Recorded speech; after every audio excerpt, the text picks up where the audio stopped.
श्री शिवाय नमस्तुभ्यम दोस्तों, हर हर महादेव। एक बार पुनः स्वागत है आपका आपके अपने चैनल शिव महापुराण में। कैसी रही आप लोगों की दीपावली? अच्छी ही रही होगी। माँ लक्ष्मी की कृपा आप सभी पर अवश्य हुई होगी और आगे भी होती ही रहेगी। ये साल, आने वाला साल हम सब के लिए बहुत ही मंगलकारी होगा। यही शुभकामनाओं के साथ मैं गोवर्धन पूजन के लिए कुछ बातें विशेष करने जा रही हूँ। इस वीडियो के माध्यम से आप अवश्य शुरू से अंत तक देखें। गोवर्धन पूजन, इस विषय में कौन नहीं जानता, सभी जानते हैं, लेकिन कुछ ऐसी बातें होती है जो हमारे लिए अनसुलझी पहेली समान होती है। आज गोवर्धन पूजन है।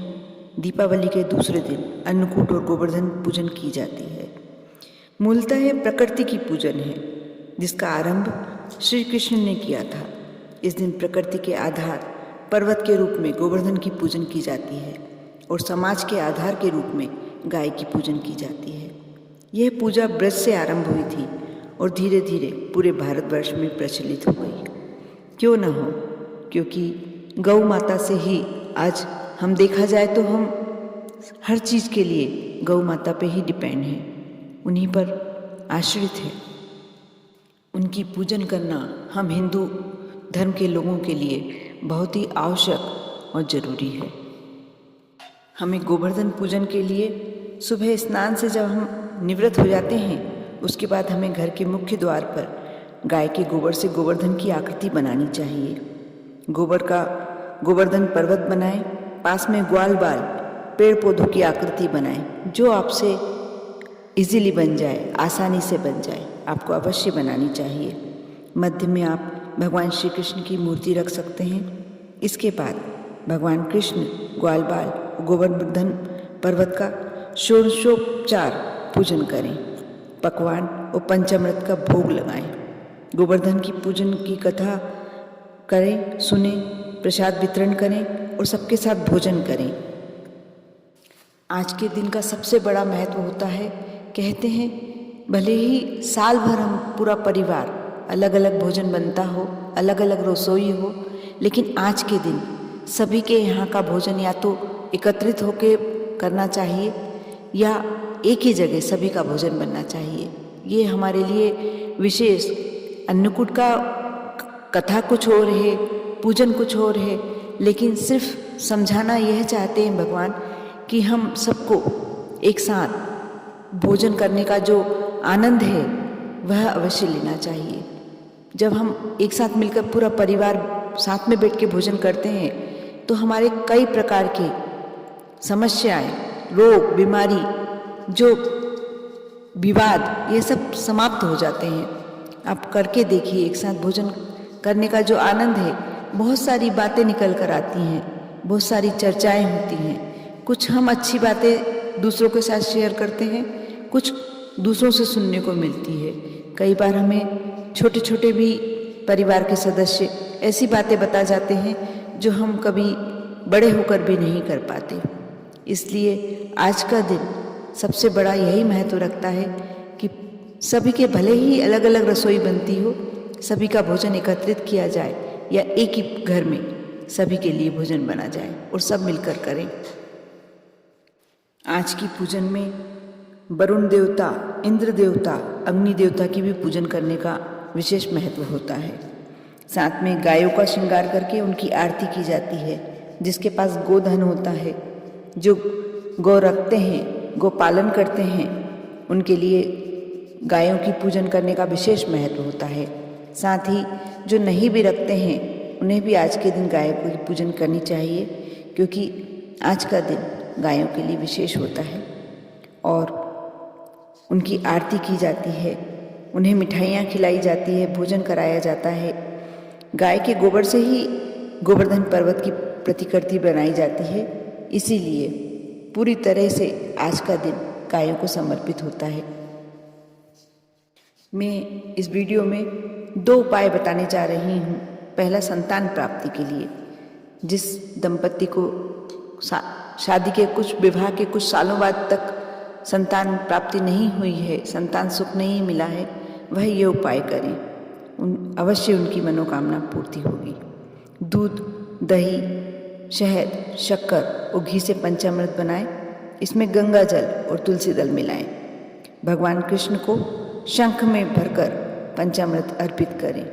इसके बाद क्लीम कृष्ण क्लीम का 11 माला का जाप करें। आपको मंत्र समझ में नहीं आया हो तो मैं एक बार फिर से बोलती हूँ। क्लीम कृष्ण क्लीम, इसका 11 माला जाप करें, पंचामृत ग्रहण करें, साथ में विनती करें श्री कृष्ण से कि प्रभु मेरे यहाँ संतान का सुख दें, आप संतान का आनंद प्राप्त हो, आपकी मनोकामना अवश्य पूर्ण होगी। दोस्तों, यह हम जानते हैं कि हमारे लिए, हम हिंदू धर्म वालों के लिए कितनी वस्तुएं ऐसी हैं जो सभी पूजनीय हैं। आप पर्वत श्रृंखला को लीजिए तो गोवर्धन कितना पूजनीय है। आप नदियों को ले लीजिए, पवित्र नदियों को लीजिए, कितनी पूजनीय है। कहते हैं सारे पाप धुल जाते हैं इसमें स्नान करके। आप गायों को लीजिए तो आप उनकी पूजन करके मोक्ष प्राप्ति कर सकते हैं। साथ में क्या ऐसा है जो आप नहीं पा सकते।